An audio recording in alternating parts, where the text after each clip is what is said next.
All right. Well, I wanted to get you guys on the phone to discuss Kevin's article because I know in this day and age where people just read like the headline of a story and they're like, "Oh, book by its cover. I got the whole story without even clicking and reading it." Even if people click and read it, you've got a story that's relative and pertinent to everyone who's reading it. And I think we've lost the intellectual aptitude to be actual, go through and analyze and kind of dredge out all this knowledge and valuable information sets that you've embedded into it. So I was hoping that maybe through this discussion, we can look at the printed out version of that. Because I know also for a lot of people reading things online, you get lost, you get distracted, pop-up ads, and, end up watching something on YouTube. To print it out, so I'll make that link available with the show, and kind of dissect it page by page to not only summarize it, but also hint at some of the specificities that you can't just put into the article, otherwise it becomes too long.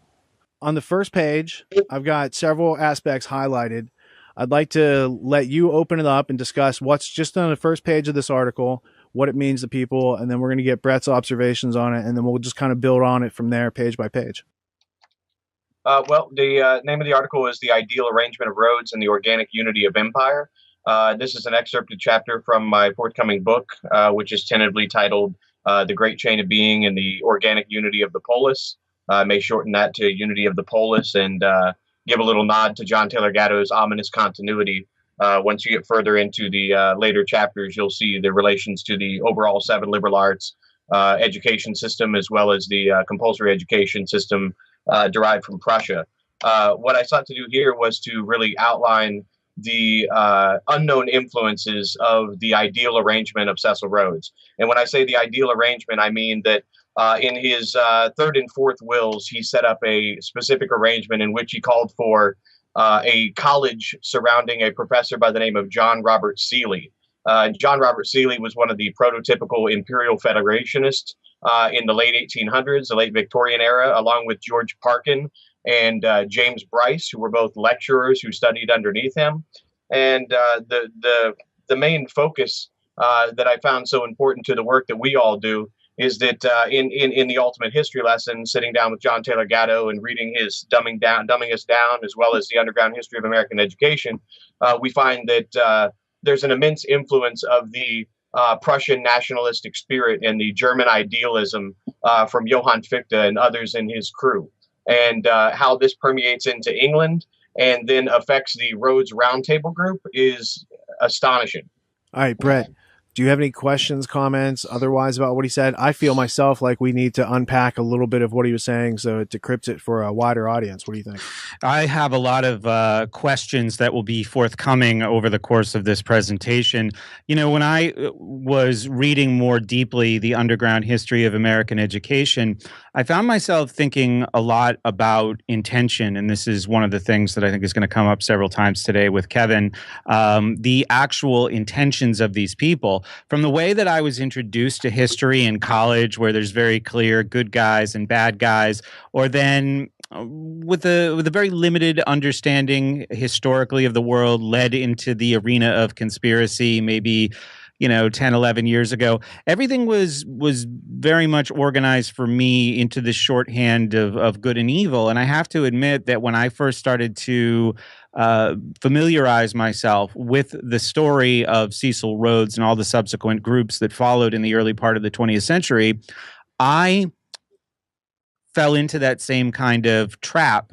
And I think intention is really important. It's interesting that as I read what Kevin wrote, I actually found myself juxtaposing what I was reading with some observations that I've had of the world over the course of the last 6 months or so, feeling strangely sympathetic, not like in full agreement with these characters, but not pretty far away from my original assessment of them as evil men with a nefarious scheme. Scheme is a word that I think they actually use to describe their plan, but it's interesting that I found myself saying, oh, yeah, I see how in that context this would have made perfect sense. Why didn't they try to tell more people? So I think that's something that we'll probably talk about today. All right. So from the perspective of page 1, we're looking at a character named Cecil Rhodes, who is part of the British Empire. He was a Freemason, as we find out at the bottom of the page, going into the second page. And so he's an individual who belongs to a couple of larger groups. A couple of those larger groups already had the idea of world domination. So how does he fit into it, and how do we transition into page 2 of this article? Well, Rhodes was immensely influenced by this aforementioned Imperial Federation movement. To look into some of the earlier influences on this, you can look into Andrew Carnegie's Triumphant Democracy and a lot of the money that he threw into the Anglo-American League, as well as the Imperial Federation League, which then Cecil Rhodes then puts his money behind after he goes down to South Africa and becomes filthy rich off of, subordinating people that he saw as barbarians. He then goes back and throws his money behind this earlier Imperial Federation movement, giving it its own cultural milieu behind the idea of education, changing the role of education, kind of taking on the mantle of what the Jesuits used to do. So on the first pages here, I was just outlining, some of his earlier influences. We always hear about John Ruskin, but the one that's hardly ever mentioned is this John Robert Seeley and the ideal arrangement that he set up. He comes up with this concept called Greater Britain, in which he takes from a Freemason by the name of Charles Dilke. And they're basically just trying to repurpose the nature of empire to try to create a spatio-temporal consciousness shift as to what constitutes a national culture. So they saw all of these ideas of nationalism coming out of German idealism, and they sought to appropriate that to the English culture, because they were still relying on a lot of the Latin classical models of learning, and they felt like that if they didn't shore up some of their own learning techniques, they would go by the wayside. And they were also very jealous of the role of Russia and the United States and these new forms of nationalism that were buttressed by different ways of looking at positive and negative rights. Closing up the first page on here, I just outlined how Rhodes found his initiation into Freemasonry. He found it to be woefully inadequate for the sculpting of English gentlemen. And he appoints the equivalent of the Secretary of State in England to be in charge of his will at that time. It goes through different changes where it's left to Rothschild or Lord Beat and Abe Bailey. But at that time, it was left to a man by the name of Lord Carnarvon, who just happens to go on to be the Grand Master of the United Grand Lodge of England of all Freemasonry as Secretary for the Colonies. And what he said was, for the historical role of British Freemasonry, was that following closely in the wake of colonization, wherever the hut of the settler has been built or the flag of conquest waved, there Freemasonry has held equal dominion. It has reflected and consolidated the British Empire. So what he's outlining there is the earlier vision of empire that Great Britain undertook around the time of King George III, how they would colonize. There was no technology at the time to help them maintain an all-at-onceness where they could talk, they had to write letters. It would take 3 months or a long time to even give orders to your troops in your foreign colonies. So it was very hard for them to communicate in real time and then be able to set up a parliament to be able to manage the American colonies. And so that was the old form of what Freemasonry was for. It was to consolidate the British Empire by setting itself up near the seats of power and infiltrating the chambers of commerce and these things, kind of like a cybernetic feedback mechanism before the technologies of cybernetics existed in material form. So Rhodes felt he could do a lot better, and he took the inspiration of John Ruskin and these medieval aspirations that he sought to bring the world back into a medieval form of polity. And so he puts these ideas, Rhodes puts these ideas of maintaining the British Empire in conjunction with this new form of German idealism as perpetuated through the historiography of John Robert Seeley. So I think that covers most of the first page. I mean, the ideal arrangement goes through many different changes. You see within the Anglo-American Establishment by Carroll Quigley, he outlines the Society of the Elect, and then you have the inner and outer circles. So these rings within rings of public and private influence peddling. And the point that I was trying to make clear here is that instead of looking at it from a conspiratorial point of view, You look at it from this point of view that they themselves adopted, which was this strategy of organic union, which is adopting the cardinal and ordinal elements of a story in order to spin your own web across vast distances. And it didn't so much as matter as if the temporal control, like, within the Jesuits, you'd have Loyola and then down to his subordinates, and they were to follow exactly what they were supposed to do. But then they could also go off and develop different liberalities and different mentalities on different issues, and they spun their own webs. So it was always done under what's called the grand design of the building, which is a Freemasonic concept that goes back to some of these earlier quote unquote mystery religions, going back to the problems of universals, going to Pythagoras. So without getting too far down the road, that covers kind of my introduction to it. I think it's often understated the role that William T. Stead had in kind of spurring Cecil Rhodes to complete his ideas. And he even takes credit at times for recommending to him the various scholarships and lectureships that they would set up to perpetuate their goals.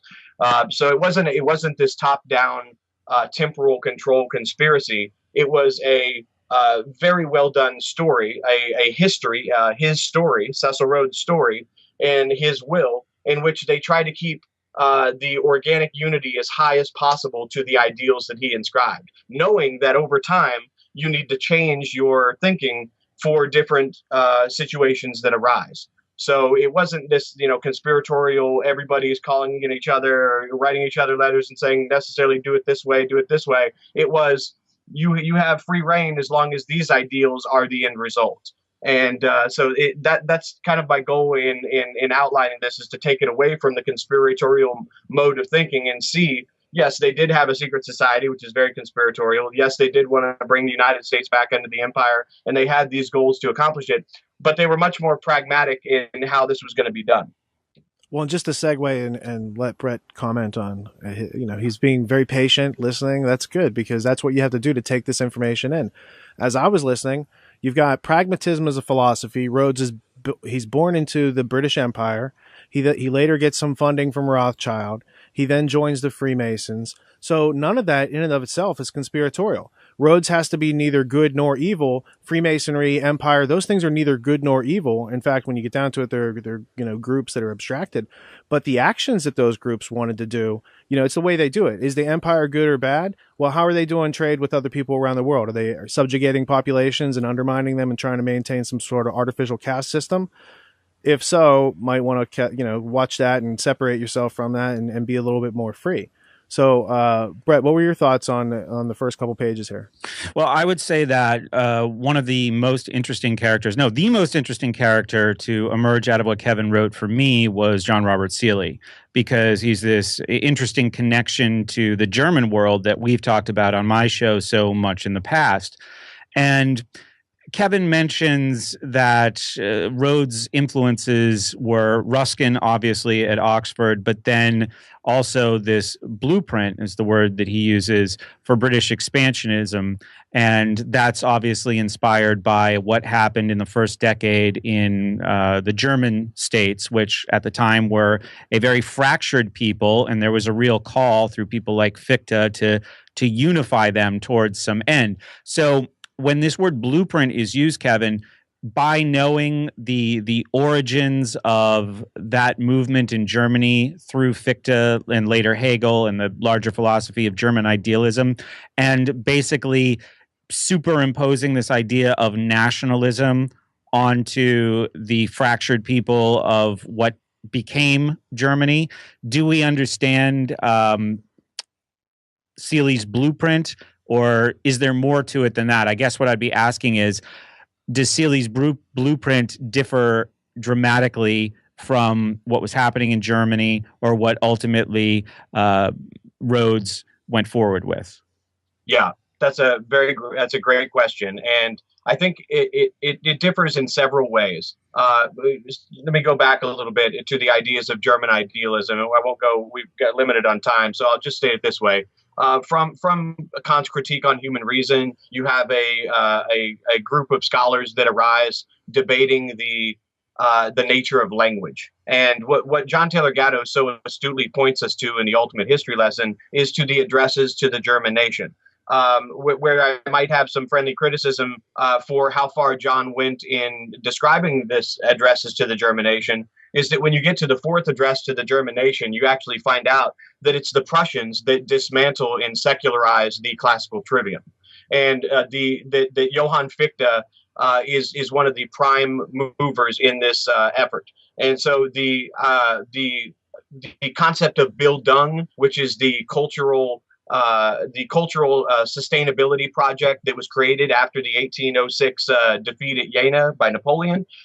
This is all based on the seven liberal arts education system being perpetuated in a compulsory manner from the gymnasium all the way up through higher schooling. And so Fichte is the person in charge of this larger university reorganizational plan that takes place after 1806. And this is where you have the influence of Johann Herder, who wrote a paper on the origins of language. And basically, the long and short of it is that the classical trivium has been the educational system throughout the Roman Catholic Church, through the Jesuits, through all of the monastic orders, and was largely still in control in Prussia up until the secularization of these educational principles, and to a large extent to Kant's critique on human reason. And it wasn't that Schelling or Fichte or Herder or Humboldt all agreed with Kant's ideas, but it created this larger drive to understand the meaning of language, and whether or not language itself gives names to things, or if things have intrinsic names based on some demiurga or this larger Neoplatonic and Platonic idea of a supreme name giver, which I would say is the noble lie, as described through the allegory of the cave and everything else. So what Fichte does and what he accomplishes through these quasi-Masonic organizations that are set up after him doing the addresses to the German nation is to implement a lot of the militaristic reforms of von Clausewitz, because the people that he put into power were the ones that studied under his techniques, and then they decided we need to have greater uniformity, but we also needed to teach everybody a common language, which of course was going to be which historically has been Latin, but the Germans felt that they were an original language, going back to what Herder called an original language, which then gets manipulated by Fichte and Humboldt. So now how that changes, how this German idealism goes into England through Samuel Taylor Coleridge, who the concept of organic unity is something that was very prevalent. This organic model of viewing the state, that was the basis of the Prussian state. When Gatto says that he wants to, that the Germans had constantly been trying to rebuild the empire all the way back to Charlemagne, well, that goes back to Charlemagne and his apprentice, Alcuin of York, who coined the term trivium in the first place. He's the one that is credited with creating much of the terminology and the punctuation and syntax and things for the creation of the German language. So it was recognized at a very early time, going back all the way to Isocrates, the Greeks, and then the Romans, and then into Renaissance humanism, that you create these artificial scarcities, you create a systemized total education, and then you get people to come under that fold. And then people who step outside of that are criticized for not being in organic unity with the main body politic. And so the trivium historically is a tool for the creation of cultures, and more specifically for the creation of individual body politics. And everything that exists outside of that is the boundary events of history, the Galileos, the flat earths, and on and on.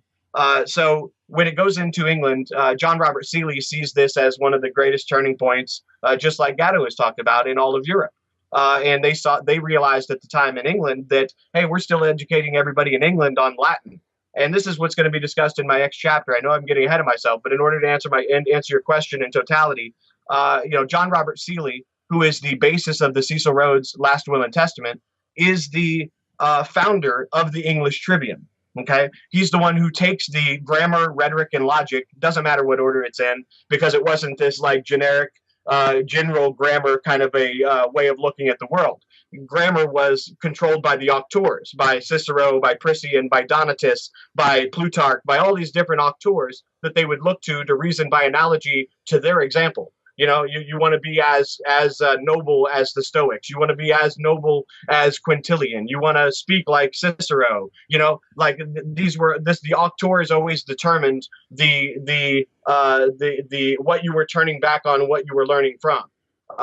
And so what John Robert Seeley sought to do, and he wrote a paper called English in Schools, which was published in 1868 in a book called Lectures and Essays. And English in Schools basically outlines how the British were going to lose their culture because the new form of nationalism had spread so far and wide that they were being diminished as a world power. And this is the ideological driver behind the Imperial Federation movement. So in this English in Schools, he outlines in very specific form grammar, rhetoric, and logic. And he says, why should logic be applied to the English language? Well, the reason why was because in the late Victorian period, in the 1870s, this is when the Prussian education was brought into England.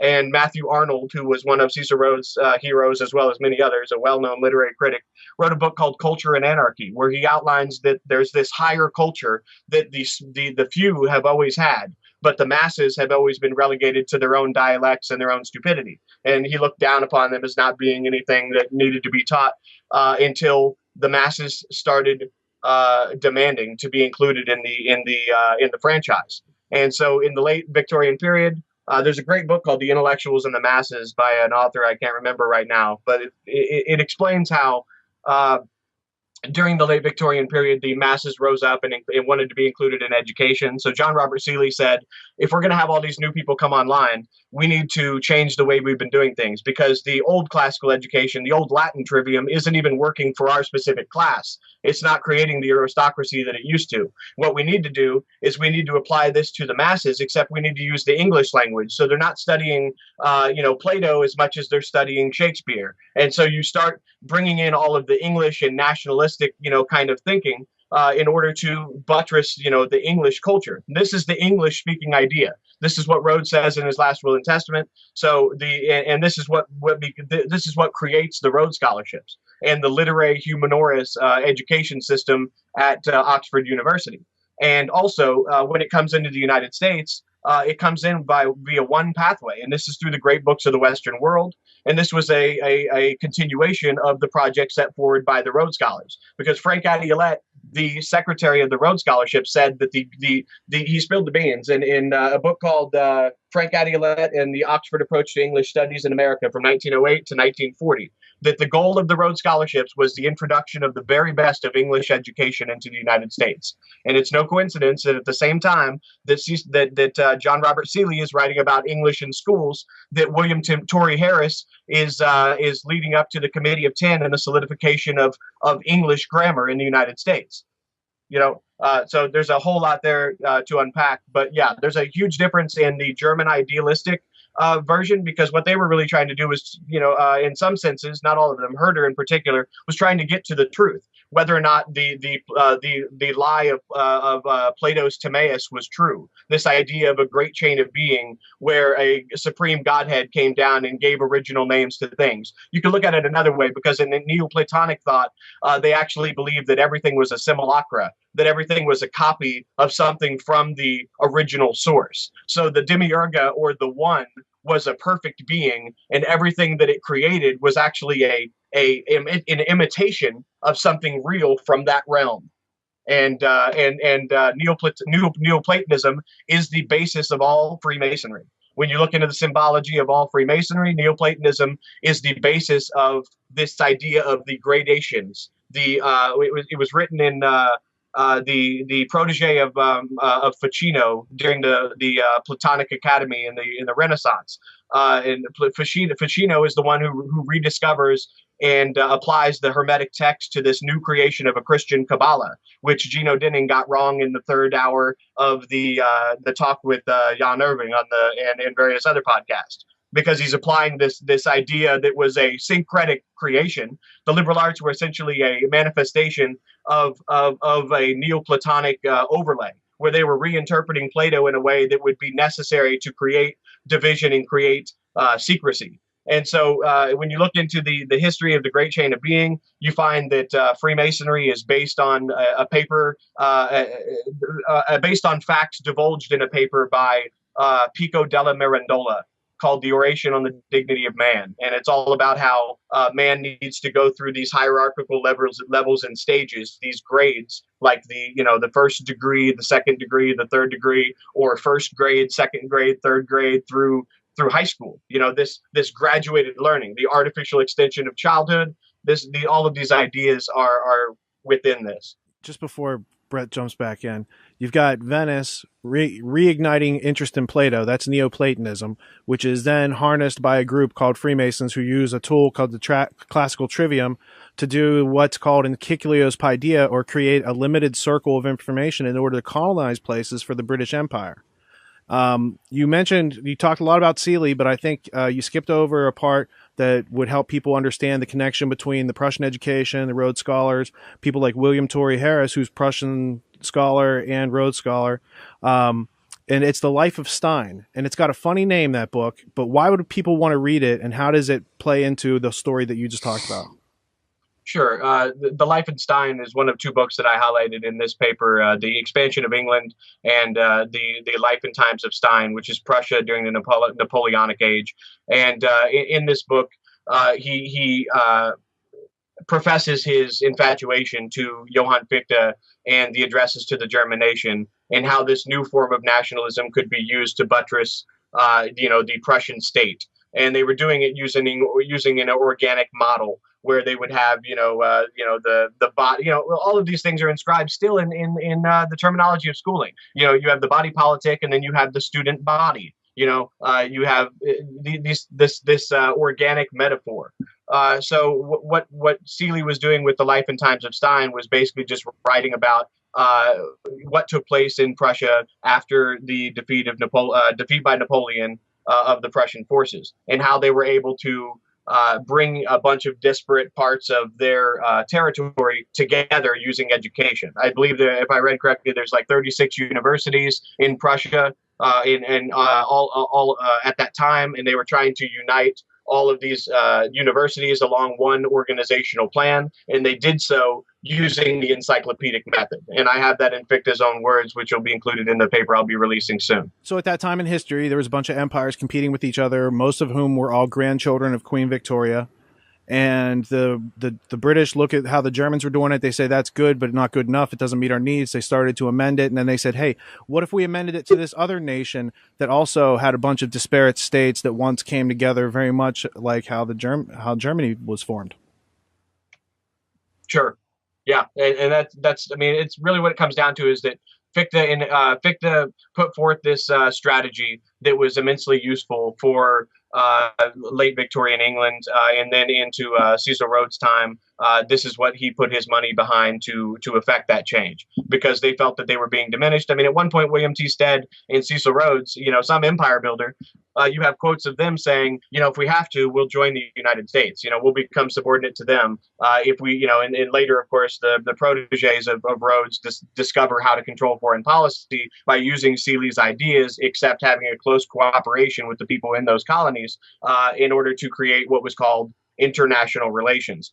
Because what they do is they use discipline creation as a strategy, almost like creating a simulacra out of that. Like, if I was going to say, like, us three now constitute the national investigatory team of the Rhodes Trust, and I make that claim to a bunch of people. Well, it's on us to maintain that claim. It's the same. It's the use of language as a way to create new realities. And so, yeah, I hope that answers your question. I think the overall strategy will be discussed more as we get to the influence of Romantic nationalism.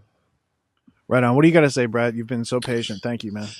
Well, when this is being discussed, The Life and Times of Stein in the article, Kevin reports that Seeley felt that Fichte's ideas with respect to maybe shaping culture or cultural conversation through language could be applied generally. And it's certainly the case because, connecting the past to the present, we see this going on today in America's universities. I think there was, bear with me for a second, because there was a quote, you're referencing Deborah Wormel in her book, John Seeley and the Uses of History. And what page are you on of the article? Little dirty secret here. I do not have it paginated, guys. I had, I think we were up to page 5 and we started talking about Seeley. So we're somewhere page 6 or 7. You might find what I'm looking for. What Brett's mentioning now. All right. The quote, her quote is, Seeley's goal in writing and teaching history was to create in the British people a single national consciousness with respect to the past, their mutual obligations, and the destiny of the state. And, you know, this is an agenda that takes place in the United States right up to today, certainly in a much cruder form, with the policing and reshaping of language. Now, a lot of people see that as something that's going on Facebook or Twitter specifically, but there are active campaigns in America's universities. You can ask people like Hans Hermann Hoppe or Walter Block, the people who've come under fire for some of the content of their lectures in politically correct school settings. There is an effort to go through and not only cleanse the language, but actually cleanse certain aspects of history. Like when I was first introduced to history, I was very excited in college to learn that it was more complex and interesting than the Disney version that I had been fed in K through 12 education. But revision can go over the line. And I think that's certainly what we're seeing now, where people with this very progressive, or just simply put, PC agenda are now combing back through the 20th century, the 19th century, even into the 18th century, and sanitizing what is available to the students to be able to push their very specific agenda in further into the 21st century, which is very scary. I don't think that's by accident either. No, I don't. I certainly don't think it is. I wonder if they are familiar with the characters that Kevin is writing about in this piece. Well, and I think that they don't. Most people don't have this knowledge because otherwise they would be participating in a knowing conspiracy. But when you don't have this knowledge and it's never presented to you, then everything that they're presenting people with as far as what is slavery, but it's cloaked as freedom, it seems very logical and reasonable. Right. You know, you lock up non-violent offenders behind bars for double lifetime. That seems reasonable in a society where no one asks the question beyond that. Did he get a fair trial? These sort of things, you know? So, I don't know. I see the trend that they've instilled in America over the last 100+ years is to be very assumptive, trust whatever the authorities are. Don't look into the story. Don't check it out for yourself. Otherwise, I think people would have realized a lot sooner that information is artificially withheld. I mean, it's purposely withheld to create an artificial scarcity so that people don't make the right decisions. And that shows that the people who are doing those sort of things, taking advantage of other people, know that they're doing something wrong because they call national security on it. And indeed. You know, and the teachers' college isn't given this information, so how could they teach people about it? Because they in their formation, once upon a time, were, you know, jettisoned or created out of the conspiracy. Yeah, I agree that most of the people who are tasked with the transmittal of this are completely ignorant of the larger history and the larger agenda, I would say. And you have to think back in the day. It's like, you know, I was watching The Thin Red Line, which is based on a James Jones novel about Guadalcanal and the key placement of it in World War II because the Japanese were controlling the airstrip and we needed to control it to win the war and all this stuff, right? And it's like there's a quote during the movie where they say that, you know, it's all about property. It's just all about getting property for some people and taking it away from other people, and that these are the poor guys that actually have to go do it. And it's a movie that doesn't glamorize war. I saw it back in the 90s when they made it. I thought it was a really boring movie and didn't have much substance. But when you actually watch it, it's made that way purposely. So you wouldn't think it's a glamorous thing, that you wouldn't think it's easy or any of those things. But, you know, it also shows the trivial nature, kind of like the Smedley Butler perspective of these guys are just sending the meat grinders. So these other people can control the property and take the resources and control those human beings. And that's the, you know, a story version of human history. Well said. Well, and you can see how some of these ideas, you know, have evolved over time. And when I'm talking about, you know, when we're all talking about the use of education, or the use of information in order to manipulate other people. You know, we now live in an open source environment where it's really hard for a lot of these universities and things to justify their monopoly on credentialism, on credentials, because it becomes a paper tiger where you see that the credential can't be justified by the education that achieves it, and then on the other side, there's no opportunity for somebody who achieves this education on their own to prove that worth, because they never have the credential to fill the spot that's already ordained by society and the way things have been set up along these stages and gradations. Well, once upon a time, the credentials represented skills that were actually useful to other people, and they would therefore pay you for that skill a couple hours a day or whatever. And I don't think the universities are really turning out skills anymore, because what skills do you need to turn out when everything's being outsourced and shipped out to slave labor or other places in the world? I think what you have is a consumer base that is so dumbed down that they're consuming a whole bunch of projects and products that are made by slaves. And instead of saying, no, we want this made by local workers and have local accountability and make sure that that company doesn't act like a corporate, monster. If these companies are going to have corporate personhood, let's make sure they're at least not monsters or homicidal maniacs, and people therefore would have jobs and all these other things would go on. But those simple blocks, those key blocks in governmental legislation change the whole landscape for millions and millions of people. And yet they never see that their lives are being controlled at the stroke of some other people's pens and paper and words on a piece of paper that they never had any agreement to. Well, yeah, I mean, what I was focusing on when I brought this up a little bit earlier was the control of language, which is ultimately the control of thought. And the implications of that are widespread and quite disastrous. And I think that covers everything that we're talking about here. Even the diminishing efficacy of a high-priced education. Well, you'd have to be capable of some critical thinking to really do the cause and effect analysis of that. And most people are not doing it. If you follow trends, there's still at high schools today, college is still treated like the 13th grade. There's still a bunch of federal money being pumped into this operation, even though the results are clear. This is failing and not producing the desired results for the people who invest in it. But, bottom line for me is that everybody understands how our thoughts turn into our words, but it's very, and I think it's something that goes through pretty much everything that Kevin wrote. Our words are also able to become our thoughts, and like I said, that has far-reaching consequences. Yeah, and that I'm sorry, that language itself, carries some organic unity to some very bad things if done in an authoritative manner. When you look at like what I was talking about earlier with the English language, and how in England, they waited until the late Victorian period to start shoring up their own English language. I mean, it was spoken, but the language of the educated class was always Latin. They were teaching Latin grammar to young kids. They weren't teaching the syntax and the parts of speech and things of the English language with any kind of uniformity. It was always the Latin language, and those that were the best and the brightest would go on. And what Seeley was doing was saying, no, we're going to switch this over to where from the ages of up until the age of 14, instead of going to school and learning Latin grammar and not using your English grammar, that we're going to switch this over and make it to where he basically created a new meritocracy, because he believed that not everybody had the potential of genius. He's like the opposite of Gatto, is that not everybody is capable of learning Latin, and those that learn Latin and then go on to be a construction worker or whatever at the time,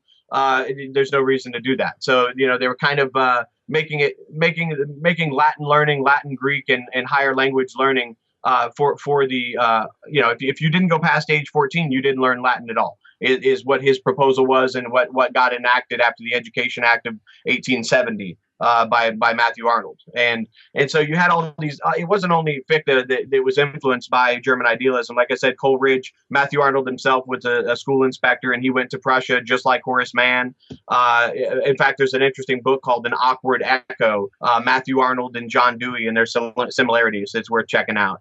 But the English language didn't even have solidified grammatical rules or any kind of uniformity itself until like the late 1600s, early 1700s. And so for it to go from all the way from 1700s to 1868, for John Robert Seeley to be the one calling for this new grammar, rhetoric, and logic of Latin to be applied to the English language was pretty amazing. Because in the United States, Thomas Jefferson, Noah Webster, John Adams, and Ben Franklin had already adopted the English language. That the English language needed to be shored up as a mother tongue for the United States. And so they were still using Latin in the United States. They decided we're going to go to English before you guys even go to English, and we're going to create a more powerful American English than anybody's ever known. But they were also going to be deferential to the Dutch, the German, the Scandinavians, and those others that were in the United States as well. This is why there was so much of an interest in comparative grammar. And instead of using grammars, they would use spellers, and they would use neologisms as a way to create new realities. And Ben Franklin himself said that, if there, there's always been this mantra that's repeated that if you know Latin, you know the key to all languages, and that was even true in his time. And he called BS on it in his autobiography, and in his creation of the Philadelphia College and Academy called the English School, which is one of the first schools in the United States to have an English grammar. And this is Ben Franklin, among Noah Webster and others. And then there were students of Ben Franklin that took his English grammar. There was no rhetoric, logic, trivium associated with it, because that had already been seen as connected to too much religion. And this is why Jefferson takes it out of William and Mary. He goes there and reorganizes the Trivium and Quadrivium, completely changes that curriculum and dismantles it, because he says that the Trivium and Quadrivium liberal arts system is too much tied to the hierarchy of the great chain of being, or the kings and queens and bishops and so on. And another point I wanted, before we get too far away from it, when I mentioned Neoplatonism earlier, it's worth mentioning that it was in Prussia itself that the term Neoplatonism is created. And so the idea of looking back at Plotinus and some of his contemporaries that reinterpreted Plato's works and kind of skewed it, goes to Prussia. They created this term Neoplatonism to refer to this eclectic look at Plato's work. And I have, in the chapter I'll be releasing on the American Revolution and the rejection of the Trivium in many forms, I have Thomas Jefferson and John Adams' letters in which they denounce the demiurga and they denounce Neoplatonism, and that they denounce the idea that there's a supreme name giver that came down and gave all names to things, as does Thomas Paine in The Age of Reason, in his denunciation of language being capable of a universal medium. And this is where I get into the idea later in the paper about this King of the Hill quest to establish an artificial scarcity, a false universalism, of the English language, rather than accepting the diversity and the intrinsic value of everyone else and their own thinking. Because what it really comes down to is, and J.R. Seeley admits to, is that human beings intrinsically have the ability to speak and reason prior to coming to school. It's only the schoolmaster that imparts this glass cage over top of it to harness it and tell him what that is. He becomes the authority for the subject. And then that creates the organic unity of the minds, which, the organic unity of the minds is a concept going back to, as I said before, the Neoplatonic idea of the one, and the simulacra, the creation of beings from the perfection. In that, that's not a rock because a bunch of humans made some noises and decided that's a rock. It's a rock because we are interpreters of the one, and we are saying its actual real name. That's a rock, that's a tree, instead of recognizing the intrinsic value of native cultures that were just as sophisticated as the Greeks, Romans, or others that are held up as being the end-all be-all of civilization. The knowledge of at the same time that the Greeks are solidifying these total education systems, the Maya are solidifying their mathematical techniques. But they burn down their technology every 50 years instead of accumulating it. And so if they had considered, hey, we're burning our technology every 50 years and creating new stuff, what if someone across the ocean is not doing it? It was beyond their conception. It was outside of their artificial scarcity created by nature, because the limitations of physical nature, create. So that's a natural scarcity, I guess. But there were so many things that you hit on while you were talking. I see it progressing through ages as you're talking, because you had the Vatican. Well, first off, that people read Greek and Latin so that they could read the books of people who came before them in the Western world, at least, right? So in Prussian nationalism, when somebody else is interpreting, when they're between you and reading those languages, they could say anything they want about Plato and Neoplatonism. right? And then the other idea is that as the Vatican strengthened, Latin became a dominant language even in what became later England and Great Britain. And at a certain point, Henry VIII is like, no, that church is out of here. We're going to create our own church to control our own population. Then they have the King James Bible, and that comes from the Knights Templar in Scotland. Then now they have a unified language. Because if you just look at the 20th century and say, well, how can these guys come up with an idea of the English-speaking world being the dominant force and all this other stuff? But they had already, in their culture, in their upbringing, been told about hundreds of years of steps being taken in that direction. So for them, inside the empire, it's very non-conspiratorial. It seems like the kind thing to do to go let those natives have new technology and harness their population and stuff, right? So they had totally convinced themselves that dealing in opium and heroin and other things and getting the Chinese population addicted was fine as long as it held their market up. And you have a very similar thing here in America today, where the entire market is held up by funny money, drug marketing, importation of drugs, all this black market stuff that Catherine Austin Fitts at one point said, if you turned all that off, the market would crash, meaning that the entire market we have today has no integrity. Yeah, and there's a quote that John Robert Seeley says that touches on some of that sentiment.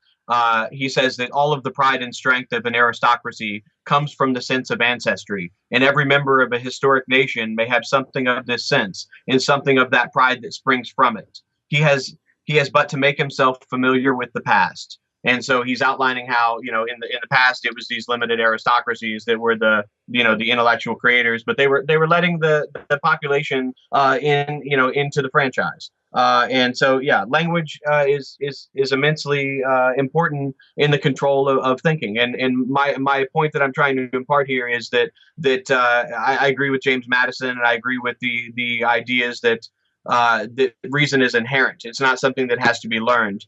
You could take grammar, rhetoric, and logic and juxtapose that to Madison's sense, perception, and judgment, which he saw as the cognitive faculties of the mind. So once you have an authority that is telling you, this is how it has to be done, you need to conform to these standards, that creates the uniformity of culture necessary to perpetuate oneself. And what the key thing that John Robert Seeley did was he enshrined that into the state system. Brett, did you have anything to comment on before we continue in the paper? This was something that we flashed by. It almost sounds passé to say, but I think it's really worth stressing because it's a connection to the practical, and it made me think. I thought a couple of times actually about my experience working as a tutor of the English language over the course of the past 10 years. We use this phrase, we and others have used this phrase, the dumbing down of America through the school system. I think to a point where it kind of rings hollow for some people, or it almost sounds cliche. It doesn't really, like when you first hear that phrase, it has a tremendous amount of meaning because it's very confronting. But 5 years later, 10 years later after hearing it, it doesn't really have the same impact. But I think through this conversation, it would be worth stressing when we talk about unlocking all of this ancient literature that was written in Latin, that was written in Greek. This is also something that for many people in the audience today, it might not be incredibly impactful, but I think what needs to be reinforced here is the idea that 15 years ago, this conversation that we're having today, some with more ease than others, is something that would have been completely impossible 15 years ago. None of this was accessible to anyone because things hadn't been translated. It's not just about availability. Now, I was relatively naive when I went into the education world and even started tutoring for tests like the SAT, and didn't understand the power of the Latin language, even for unlocking the potential of the language that I already thought that I could speak. Like my vocabulary shot up by thousands of words just by acclimating myself to Latin. About 75% of the English language is Latin-based. A good portion of it is Greek. Any word that starts with a CH, any word that starts with a PH, any word where a Y makes an I sound, those are all Greek words. So people can probably think of a lot of them. But none of that is made available to us through our education system. And even though that might not resonate with younger people, how meaningful that actually is, before the age of information, you were essentially screwed when it came to accessing anything that we're talking about today, or uncovering anything that we're talking about today. So I think that's a valuable Well, and what addition. You had back then was an encyclopedia, an artificially inscribed circle that gives you an artificial scarcity. It says, here's everything in the world, but only so much information about each layer, and it doesn't really connect them together in a meaningful way. But that's the key. Here's everything. And that's how it was presented to me. Britannica. It was on, my parents' library shelf. Yeah. Here is everything in the world. And if it's not in there, you don't need to worry about it, basically. Right. Well, and the other thing that you bring up about being able to read classical languages is that you discover that thousands of years ago, people were here before us, and they had lives very similar to what we do today, with the exception of technology. You still had politics and religious conversations and people struggling for freedom and people struggling to keep their business away from the people who are trying to plunder it through taxation and things like that. So I think that also, people today, it at least seems like the most recent generations have such a small window given to them of history that they can't make, the contextual understanding to put themselves in the place of where they are. They get too small of a map, and they're like, they're barely moving through a part, and they can't see where they're coming from and where they're going. So to me, that seems like through the schooling system, if we're not being given the tools to have, a way to understand the unknown and to overcome fear through learning and to build self-esteem and self-confidence from actually being able to do things through having experience and knowing that if you don't know how to do something, you can learn how to do it. And you see other people do this all the time. It's self-reinforcing, and you have a whole nation of people that learn how to do that. How do you take it over? You could become part of it, and that was part of Rhodes's plan. They could become part of that, or they could use a little propaganda and start to affect, while everyone's having a good time, start to affect the mechanisms of their government and slowly change it back to a system of bicameral House of Lords, House of Commons, and you're all part of a big English-speaking Commonwealth, and we're actually doing their bidding without even knowing it in this country for the past, how many decades. Right. That's a great point, and it brings me to the differences between the German state or the Prussian state and the United States of America, and the differences to be found in the dichotomy of positive and negative rights, and the arguments between Jefferson and Adams and the federal models. All right, so break that down for everybody. Positive and negative rights sounds very ambiguous. People don't even like to talk about their rights. What is positive and negative rights, and how is Prussia different than America? Well, just to put it in a practical form, positive rights would be the need to be licensed, the need to be brought into uniformity with a set of universal principles, and the negative rights would be like a state system that is there to protect the citizens from itself rather than the opposite. In this case, the negative rights is what instills freedom, and the positive rights instills a form of empire or tyranny over other people and dictates how they have to do things. And they might have to pay a tax if they want to be a painter, or they might have to be federally authorized if they want to be a teacher, things like this, right? Sure. Yeah. And that's where the dichotomy is expressed. You can get into whether or not some positive rights are necessary for any kind of a society that relies on, creating an entity to keep out real threats and things like that. But, they tried to inscribe it in something so limited that the positive aspects of it would be negated by the diversity of the culture itself. Because the difference between, the British culture and culture here is that the culture in America is not organized around English as its organizing principle. The organizing principles were to be these first principles, as Thomas Paine said. He says the American constitutions were to liberty what a grammar is to language. They define its parts of speech and practically construct them into syntax. And this is along with him saying that language is not capable of being a universal medium.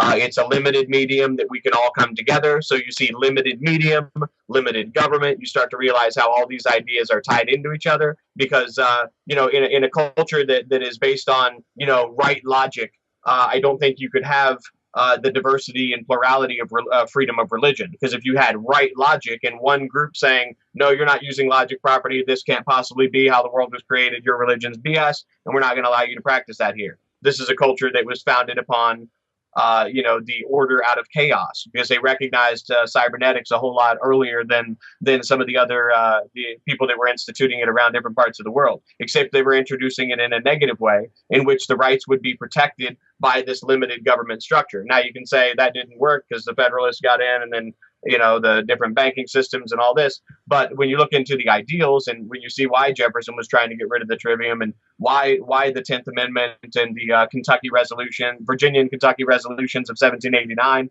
that Madison and Jefferson wrote in order for states to be able to nullify the federal government. That's in the same way that I can say to anybody who wants to dictate language to me that no, weather is not spelled weather, it's spelled this other way. We can spell it any way we want. I can have my own intrinsic value on how language sounds, means, conforms, and looks to me. And it's up to me and other people to establish an understanding, a limited understanding that my words mean the same thing as their words and their words mean the same as anything. So you see how these ideas parallel the limited government structure as well as the limitations of language. Because when it all comes down to it, we all have this cybernetic feedback mechanism, a disease of sorts, to oh, no, you spelled this wrong. That's wrong. It's this way, and you're wrong, and you're ignorant because of it. So you're a barbarian because you can't spell your properly. You're spelling it this way, and I spell it this way because I have the authority and everybody else on my side that's how it's spelled. And it's just nonsense. It's arbitrary. Unless there's a supreme name giver that came down and gave original names to things, it's all arbitrary. And we need to recognize each other's intrinsic value and diversity within the use of language. And so when we're creating compulsory schooling under Horace Mann and then William Torrey Harris, that was to solidify a universal grammar where everybody thinks the same. Everybody is reasoning the same way and doing so underneath a new positive rights look at nationalism. This hyper patriotism that's used around the world, and what's even more interesting than that is that William Torrey Harris is the one who creates the first speculative journal of philosophy, the first philosophical journal in English in the United States. He creates in St. Louis, and this is under the auspices of the ideas of Hegel, what they called the St. Louis Hegelians, and then William Torrey Harris goes on to be the Commissioner of Education, who approves the Rhodes scholarships in the United States. And in the addresses and proceedings of the National Education Association, Boston, Massachusetts, in 1903, he introduces the Rhodes scholarships to the United States by saying, "Oh, America, you all are poorly mannered. You don't have the Oxford Trivium. We're going to allow this Rhodes Scholarship to come in and be a selective meritocracy for our best and brightest, because the United States didn't have the Trivium." And this is what he says. This is what he says in 1903, is that we don't have the qualities, the character of the gentleman that is necessary to be leaders on the world stage, and we need to have the Trivium. So the same guy that's responsible for creating the first journal of philosophy in the United States, the first English journal, who then brings in the first kindergartens under Susan Blow in St. Louis, even before it existed in Massachusetts, before it was even universalized. Is the same person that solidifies the Rhodes scholarships. I had another point with William Torrey Harris, but it escaped me, so I'll pass that off, and maybe it'll come back to me. Well, it occurs to me that some of the ideas of Freemasonry and its connection to Neoplatonism and the Trivium funnel through Matthew Arnold and a couple other people who are amiable to all those ideas. And then you get down to where they're bringing the Prussian education in with the classical Trivium as a way to try to harness people. They end up using the press, the thing that people depend on to learn about daily events and have local accountability. And this group of guys, this is why I think it's so important that we talk about this, because the thing that we would normally go to learn about these things, if not school, the education process, would be mass media and the news. And they decided to undermine that whole process. And so we're at about page 12 of 14, I think. So sure. I thought of that point. Sorry to interrupt you, but I want to make sure I get this in because it's immensely important. When William Torrey Harris creates this Journal of Speculative Philosophy, this is where all of Fichte's ideas were introduced into the United States. There's I believe his name is Koensberg. We'll have to find the exact name, but all of Fichte's translations were done through this Journal of Speculative Philosophy under William Torrey Harris. And then he brings in Thomas Davidson, and Thomas Davidson is the founder of the Fabian Society. He creates what's called the Fellowship of the New Life that turns into the Fabian Society in England. He's a Scottish immigrant in the United States, travels all around the world. But what's notable is that in this Journal of Speculative Philosophy, the guy who would go on to found the Fabian Society one of the most respected educational historians. There's like three: Elwood P. Coverley, Thomas Davidson, and Paul Abelson are the three respected, educational historians of the time. And Thomas Davidson, for the first time ever, translates the grammar of Dionysius Thrace into English from Latin. So the first grammar that is known to the ancient world that we know of as the first grammar, the first solidification of the right way of doing everything, all the right ways of language, gets translated into English by the guy that goes on to be the head of the Fabian Society, who creates the Fabian Society, and then has a splinter with it because he ends up siding on the side of freedom versus the socialists with Edward Piazzi and Beatrice Webb and others. Well, but he's not without a lot of their symbol is a wolf in sheep's clothing, right? And it's all founded on the idea of ethics and of Plato's ethics, Neoplatonic look at Plato's ethics. Which, when you look at like historical accounts of the Trivium, when you realize that the Trivium is a bunch of auctors creating how you're supposed to learn about the world, and everything is reasoning by analogy. And so this is the basis of ethical thought in general, is that you are reasoning by analogy to the earlier standards that were set down for you. And that's not a good that's not a good method of thinking. Reasoning by analogy is not the scientific process of trying to provide somebody with a hypothesis and showing a proof that they can replicate, and you go from experiment to experience, as it were. Sure. So where are we at in the paper here? I wanted to know, Brett, what do you got to say there? I have a question for Kevin. I'm just interested because it was, I guess it was like 2.5 years ago, the three of us did a show on this effort, but many decades into the future. And sure. Kevin mentioned the introduction of the Rhodes Scholarship into the United States in 1903, right? If you were just to, this is kind of a difficult question, or maybe it isn't. If you were just to examine maybe the first 4 or 5 decades of the 20th century in America, as far as all the covert British interventions that took place during that time, what would be the weight or the significance that you would put on the introduction of the Rhodes Scholarships into the United States? So basically, pulling American academics into this world, and when compared with like the introduction of the Council on Foreign Relations, or we even talked about the tax-free foundations, and of course all of the covert efforts to get the United States into World War I and World War II. But when you kind of weigh all of these interventions, how significant, how much weight does that 1903 introduction of the Rhodes Scholarships carry in your mind? I think it's the most pivotal moment in the history of internationalism and international relations, in my opinion. And it goes back a little further. The scholarships came in 1902. This national education paper was published in 1903, but it was from a speech, I believe, that William Torrey Harris gave in 2002. But they created what was called the Pilgrim Society, which was to be the first enactment of this multifaceted rings within rings approach of affecting people in different colonies. And it was centered around the American ambassador in England and the Pilgrim Society there. And then they had the British ambassador come to the Pilgrim Society in the United States. And the Pilgrim Society is the project from which the CFR and the Rhodes Scholarships were all created from, if you want to trace a lineage. What it amounts to is that, we talk about globalization, and we can point out rightly how the CFR, not rightly that they're doing it, but rightly how they've been at the forefront of global governance and pushing for a global polity, a global body politic under world federalism for a very long time.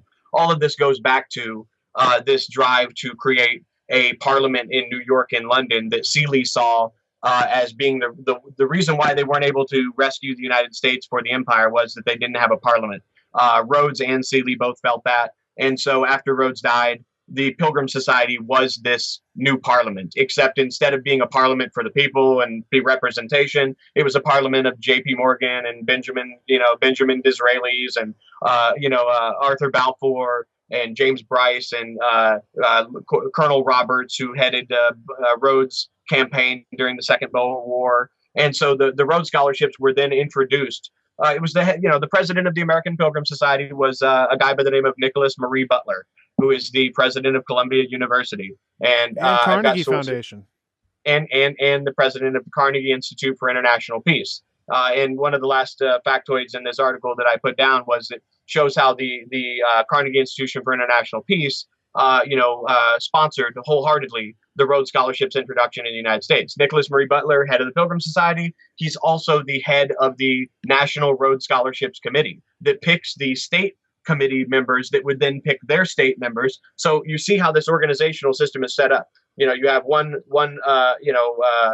central location, and then they create underlings and subordinates and people that would then bring each two people from each state to then go over to England. And so the answer to your question is that that internationalism existed very early in the early 20th century because of the technology that existed to allow this to take place. They were able to use the Atlantic wire, years before it was available for public use. By having a Pilgrim Society member who ran the Atlantic Cable Company, was a chairman there, letting them use it free of charge, to where there could be an all-at-onceness between this new British polity and this new English polity. And they put this together, and what they called it was the Pan-Angles, or the Pan-Anglican Unity, or the Anglo-American Establishment, or the Anglo-American League. And so what they were doing was, essentially at that point, this is the genesis of the American body politic and the illusion of representation and things starting to really being pushed into a technocratic type rule. And so what the Rhodes Scholarships then does is it creates a meritocracy on top of that throughout the university system. Because really what they wanted to do, and it's said by George McLean later on in the paper, that they wanted to, that Rhodes organized his scholarships and his foundation on the lines laid down by Oxford. Well, that told me everything that I already knew, is that the lines laid down by Oxford was the Trivium, because Harvard and Princeton and Yale and William and Mary are all based on the Trivium liberal arts system of education. And this, it was when it came under, even prior to the American Revolution.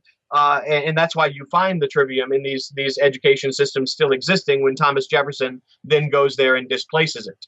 And there were two colleges in the United States that maintained this, and one of them was what was it called? St. John's. Let's see. No, I'm gonna pull up. Stringfellow Bar and Scott Buchanan, I thought, both went through St. John's, and they St. John. Yeah, that's much later. But there's two colleges in particular.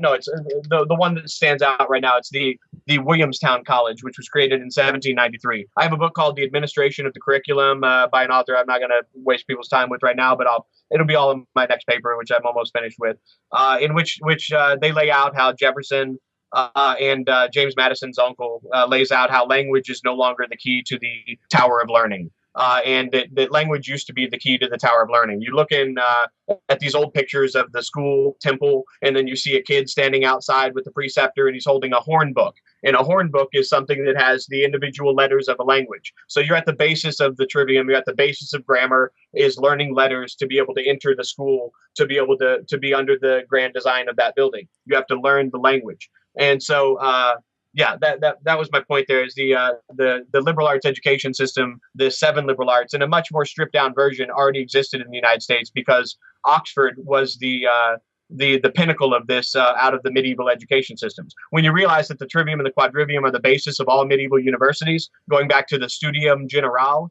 and you realize that the Trivium and the Trivium and the Quadrivium are the basis of all Jesuit education, which is called the Ratio Studiorum, then it's no surprise why Cecil Rhodes said, I want to create a society modeled on the basis of Loyola and the Jesuits, which their education system's based on the Trivium, except it's based on Latin. And then so he takes John Robert Seeley, who takes this idea that Latin is no longer sufficient to solidify the upper classes, and he wants to make it English. So when he says, I want to base it on the Jesuits, it's not because there's these rings and secrecy and all that. It's because it was centered around language. It was centered around the Trivium.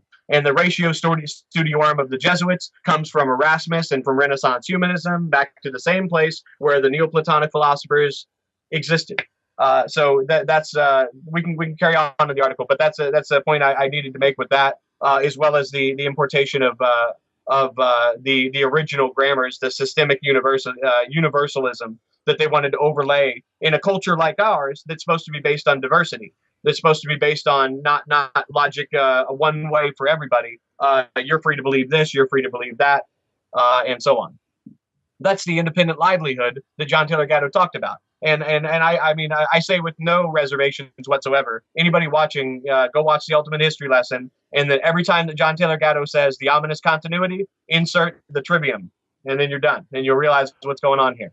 Well, the classical trivium was a method that those institutions were using to create interchangeable parts. The Jesuits were a group that were notorious for, whether it's the Jesuit quote or the Stalin quote or the Lenin quote, they're all talking about control of children and language. And once they can do that, they can control how that person thinks when they're an adult.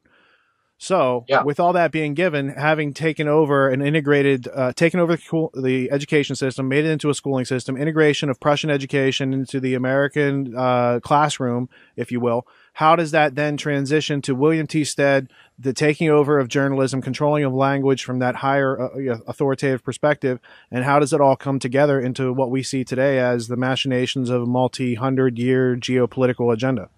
That's a great question. It's the use of propaganda. You see how this builds over time, and that's what I was trying to say earlier. Is that if you look at the trivium, you look at the basis of it in grammar, you're learning the letters and the basics of language. But once you get older, once you get into higher levels of learning, you realize that all of literary theory and all of literary criticism falls underneath the terminology of grammar. And so you have all of these different literary theorists later on in the 1930s and 1940s who create this organization called the Moot. And what they were doing was that they recognized it was T.S. Eliot, Dorothy Sayers, who goes on to write The Lost Tools of Learning, and I'll tell you why, as well as James J.H. Oldham, who was a Rhodes Roundtable member who set up this whole organization. So this Moot, the purpose of it was for they recognized that Christianity and the secularization of culture created a major problem for organizing any kind of morality or organizing any kind of correct thinking within society. And so they created these moots that are based on the original Roundtable group. To your larger question, it's the answer is propaganda. Is that it's no coincidence, and this should be very interesting to people listening. That Edward Bernays writes a book on propaganda. Well, it was his uncle, it was his great uncle Jacob Bernays, who is the one who's responsible for determining that the enkycleos paideia actually just meant a total education. It's him. It's his great uncle's the dude responsible for this. Just like T.S. Eliot, his great grandfather is the person responsible for introducing the term encyclopedia into British culture. So to your larger question, the answer to that is propaganda. But how they did it, they created this organization called the Moot that was supposed to secularize Christianity and secularize education by turning things back towards a medieval polity. And this group went from 1930 to 1938 to 1947. Just to interrupt you real quick, you've mentioned medieval polity twice during the conversation. I take that to mean serfs and feudalism as a form of government. Yes, yeah, okay, right. Where there is no actual body politic, where it's all controlled by an aristocracy. Where there is no actual real body politic. The trivium existed in the universalist education of Charlemagne was all done through the monastic schools and through the friars and the Benedictine orders and all these different things. It wasn't for the masses. This wasn't something that was being taught to everybody. It was for, the sons and daughters of the kings and queens that would be brought into the palace school at Aachen or at the palace school of York to be brought into this, this new form of education, which was basically just Roman education appropriated to Christianity. The trivium itself didn't even get coined until the year 780, after the year 780, I believe. So to your larger question, I may have jumped around a little bit, but you said William T. Stead. The goal was just propaganda and in all different forms. And so they realized through John Robert Seeley's expansion of England that technology could be used as a way to tie polities together, whether it be the technologies of steam and the trains, and whether it be radio technology, whether it be television later on. What was most important was the medium itself. And this is where you get into Marshall McLuhan, and returning everything to a poetic form. Because at the highest levels of the elite, to put it in the most generic terms, John Crow Ransom, who's a Rhodes Scholar himself, said, of all the elites and people I know, art is the true religion. Art and poetry is the true religion, because at the highest levels, the goal from Isocrates on was to teach rulers not to be despotic, but to be virtuous, and to stop them from being despotic or existentialist, where they would just go kill a bunch of people and realize that for their thinking it didn't matter because they didn't have any moral center. That there was something else that was needed to replace the role of religion, and this is the basis of Neoplatonic thought as well. Is that they needed a grand cycle of myths. Well, and that's where secularism comes out to challenge the Vatican's control on Western civilization at that point too. I just want to go real quick to Brett, because he's got 9 minutes left before he has a hard break, and then we'll end the show. So, Brett, what are your closing comments, questions for Kevin that he, Ooh, I'd have to totally change directions. Maybe not entirely, but there is one thing that I wanted to bring up that I just hinted at the very beginning of our conversation today. There's a section towards the end called "Shifting the Body Politic by Controlling the Conversation." Page 12. Mm-hmm. Yep. Yes. I assume so. And the first paragraph is, in summation, J.R. Seeley and Cecil Rhodes both believe that if the British had been able to establish a centralized parliamentary system in the latter half of the 18th century, the American cause for independence and the entire American Revolution would have been avoided. In the absence of being able to achieve a global polity for the empire with any immediacy in his time, Rhodes, and this is the part, Rhodes wholeheartedly embraced Seeley's English-speaking idea as the best way forward for the ultimate recovery of the United States as an integral part of the British Empire. When I read this, and I started thinking about some of the things that I've observed geopolitically and even just nationally in the last 6 months or so, I started to actually wonder, am I propagandized by expressing this notion that I'm somewhat sympathetic to the idea of a beneficial unity between Western powers, Western, not even necessarily Western English-speaking powers, in the context of potential enemies today. So wind that back 115, 120 years ago, they're dealing with the Boer Wars. So there's this culture clash with what's happening in South Africa. They've certainly, I mean, this is the British Empire. So at this point, by the turn of the 20th century, they've mixed it up with everybody, and they know who's out there, and they know you talked about other cultures being advanced in other places, but maybe they didn't think so at Oxford University. Like Ruskin said, like we have a gift to give to the world. It's called our culture. And I think they really believe that. But it must have been just like maybe today when an American watches videos of the emigration crisis or the migration crisis in some of the European states, and they say, that's a scary thing to see. I mean, there's videos of this on YouTube. These people who had a sense of the world as it was then, and from their perspective, the dangers of uncivilization compared to Britain, I think that this kind of unity with the United States made a lot of sense. And when I said that to myself, I was like, am I just the product of everything that I just read? Have I not been able to escape this kind of thinking that was put into me, that has been put into this culture for decades? I was certainly schooled, at least subtly, in these ideas. What do you guys think of that? I think that's an incredibly astute observation and a way of looking at it, because I think that when the unifying principles of this country are not being held up as the only thing that we are universal upon, and we start conforming to a script, then we lose what this country supposedly was founded to be great for. Now, a lot of this is going to come down to people's perspective. I'm trying my best to impart this information in a way that is unbiased to my positions, and to allow people to come to their own persuasion. But you mentioned so perfectly how, going back to 150, 200 years ago, go back to the founding of this country. What they were dealing with, trying to change the polity within the United States, was trying to upset a largely anti-interventionist America that was very much bent on isolationism and staying out of the world's affairs and not getting involved as the benevolent helper, to follow Rudyard Kipling's cat around the world.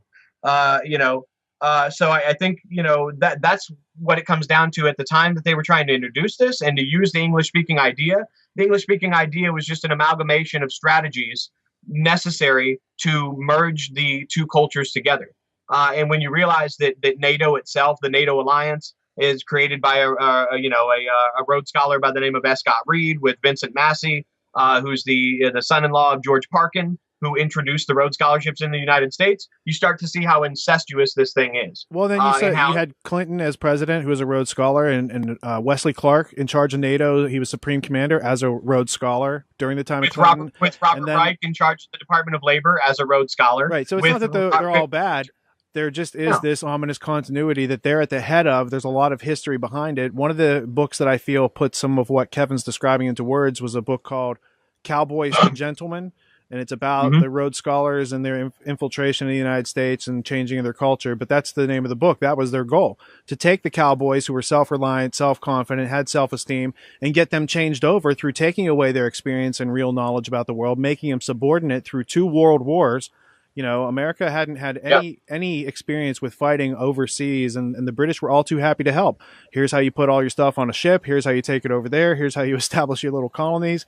Here's how you take over the bases. So there's a long story, and I don't, there's no benefit in people who are already passed out of this world and passed away to characterize them as good or evil, but we need to understand where we're coming from as far as we were born into this country that told us it was about these things, and then we discovered there's a lot of hypocrisy and selective editing in the story we got. So we're just trying to understand what is the state of our individual freedom at this point in history, given that the people that had this plan got so far without encountering pretty much any resistance or even being observed that they had infiltrated.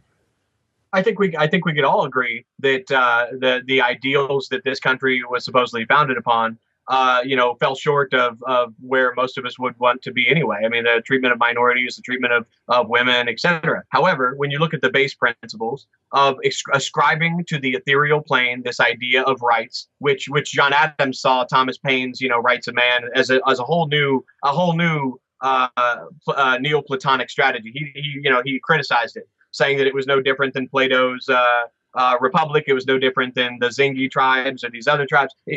But what was so genius about this was that they ascribed rights to the ethereal plane where it couldn't be touched. You can't argue with that. You can agree upon that. You get everybody to agree upon this deistic principle that we all have rights given to us by a creator that evidently is absent-minded and isn't a demiurga in which we're the simulacra or any of that. It's just they saw that as exactly nonsense in their quotes.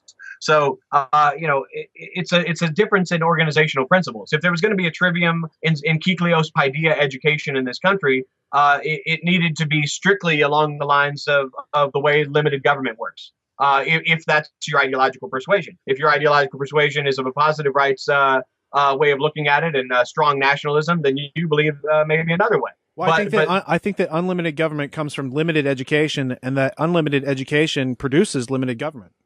Yeah, well, I think uniquely this limited government came from cannonballs hitting people in the face, and that's why this limited government came. Is that enough people got together and saw atrocities that were being committed to create a framework that was limited enough that other people could sign on upon. Now, there are a lot of people, you can go into Lysander Spooner and you can say the Constitution of no authority. You can say you have no reason to declare rights or whatever. But all these other countries around the world aren't going to stop, caring about messing up your country, which which by eyesight, by looking at it, appears to have people in unison. We have a government now that goes around the world being the policeman. You think the majority of people in this country agree with that? They don't. I mean, of course not. But we all get put into this collectivization of what the government does. So when it was a more of a neutralistic isolationist approach, that was in line with the first principles ascribed by Thomas Jefferson, John Adams, and others. Thomas Paine. You don't get involved in George Washington. Don't get involved in the affairs of the world. If you do, you're going to get bogged down and you're going to ruin the system that we left you. And if you do that, then tough luck. And then Jefferson says, don't go move into the cities, because as soon as the cities become as corrupt as Europe, so will our whole country. And so you have to look at it from a perspective of what you want out of it as well. I happen to believe that the United States government, at its base, the American Revolution happened for reasons, not just for the Fabian propaganda of Charles Sanders Peirce, for these economic reasons that have been perpetuated by James Bryce, who was a Seeley lecturer. And this is the goal. This was the goal of John Robert Seeley, the use of history to change people's way of looking at their own history. And that's what's said in that article I cited in the paper, in which he says that we all need to come online with this new way of looking at history. We all need to come online with this new way of learning about the world too, in the internet. Right now we have a world encyclopedia with Encyclios Paideia, and anybody can go there and edit it. You can go to the Trivium page right now and see how it's been totally co-opted by this Trivium method that nobody's actually done the research into. And it doesn't even talk about the actual Trivium. So we live in a world now where all of these things are very malleable. But we have a responsibility to look at the reasoning for why these things took place. And to Brett's point, my strongest answer is from Winston Churchill, which is the power to control language. The power to control language offers far better prizes than taking away people's provinces or lands or grinding them down in exploitation. The empires of the future are the empires of the mind. And yep. when they're talking about organic unity, Winston Churchill and FDR are cousins. They both come from the Howland family, which immigrated on the Mayflower and the Anne and the James in 1620. There were three brothers. One of them is Arthur. He goes back to England and eventually leads to Winston Churchill. The other one is Henry Howland. He's responsible for Richard Nixon and Gerald Ford. The other one is John Howland, and he's responsible for FDR, Ralph Waldo Emerson, Henry Wadsworth Longfellow, Prescott Bush, George Bush, the other George Bush, and on and on and on. So in other words, your vote for president doesn't count. Well, there's a whole nother conversation to be had there, and looking into the continuity going back to the Barons of Runnymede and these things. But at that point in time, FDR and Winston Churchill knew they were cousins. I've contacted the FDR library. I've got emails into them, got responses, found some documents that show that. And so there's much more going on in trying to merge these different types of polities. And so they realized that it was no longer beneficial to just go around the world and conquering people in a despotic fashion. The way to be sustainable and to have have your empire be the king of the hill that everybody looks back to is to conquer people's minds. And you do that through whatever means necessary. And the means necessary are the means available. And that's why I was getting into, Marshall McLuhan, who learned who wrote his Trivium thesis under I.A. Richards. And I.A. Richards is a member of the Macy conferences. He came into the United States to bring the Trivium to Harvard University in what's called the Harvard Red Book, which he wrote with James Bryant Conant, which ties into the ultimate history lesson. And when he came over here to write this this Red Book, which introduced the updated Trivium general education in the United States, he said, "Technology to the rescue." That's what he said, because it was viewed as a technology. And it was a technology that creates uniform types of cultures, whether it's a uniform culture without a body politic or a uniform culture without. Go back to who wrote. I'm going to let Brett have the last word here. I'm going to throw in one quote. It's from page 10 of your paper. It's by John Robert Seeley. It says, "We seem, as it were, to have conquered and peopled half the world in a fit of absence of mind." Brett, you get the last word for this show. Oh, I don't know if I've formed it yet. What is that? What is that in reference to specifically? Like, can I have a little more context? I'm looking at the quote right now too. "We seem, as it were, to have conquered and peopled half the world in a fit of absence of mind." I think it is they weren't paying attention to what the British Empire was doing, and they carried out their plans and took over. Yeah, what he's saying is there that that prior to them systematizing, taking the systems approach from Prussia, that they had already went around the world and they had already established Greater Britain through things like Freemasonry, through the great pirates that Buckminster Fuller talks about, by going around, knocking somebody on the head and saying, "You're the leader now. Find your biggest guys. We'll be back to give you guys more power to keep you in charge." Oh, I would think, yeah, mostly just through economic interests in the preceding centuries. You can read the book by Kipling, The Man Who Would Be King, or you can see the movie with Sean Connery and Michael Caine, which I highly recommend. And you can see how they, the Freemason mercenaries go into a country, take over a warlord, then, ameliorate themselves to them, offer arms and to go take over their enemies. And then before you know it, they're taking over a whole country. And that's like the basis of how colonization happens in the first place. Okay, so I'm rereading it now, and it's like what he's saying is it's not that we made a mistake in the past, which is how I read it the first time, which made it a little hard. He's saying, look what we did with our heads up our asses. Yeah. Imagine what we can do once they're not there, basically. Yeah. Okay, and Dorothy Sayers said the same thing, because she had a lot of imperialistic tendencies as well. She said that the British went, not the exact quote, but she said that the British went around the world with the, put the parrot on the shoulder. Maybe they came back with Cleopatra's needle, maybe something better. It was just, kind of like this nonchalant, we were so great that this is just in our natural being that we conquer, that everybody else is a barbarian to our sense of class. Gotcha. That makes sense. In closing, I just want to say thanks for including me in the conversation. It's been a very educational day. Yeah, thanks a lot for having me, guys, and I really enjoyed it. And I will have a next chapter released soon on the history of the English-speaking peoples as pertains to the Trivium, and how that filters all the way down through the Rhodes scholarships to where we get to the Trivium method. In the creation of the Trivium method in the early 1900s, 1920 to be exact, by a Rhodes Scholar. So we'll maybe pick up on that in another show. I also think it's cool how years after we interviewed Gatto, we're still going through the interview he gave us, breaking it down and finding all this meaty substance that ties into it. Like he's like, if you guys only knew, and it's going to take you a while to find out, but here's some keys to it. So Kevin, I appreciate you taking the time to not only dig into all this. I mean, you're always doing the reading and the research, but doing the output is what takes a lot of work, and formulating it and offering it to people. And I'm sure if people have questions, they can email you, and we'll follow up next time you get the next article, the next chapter out.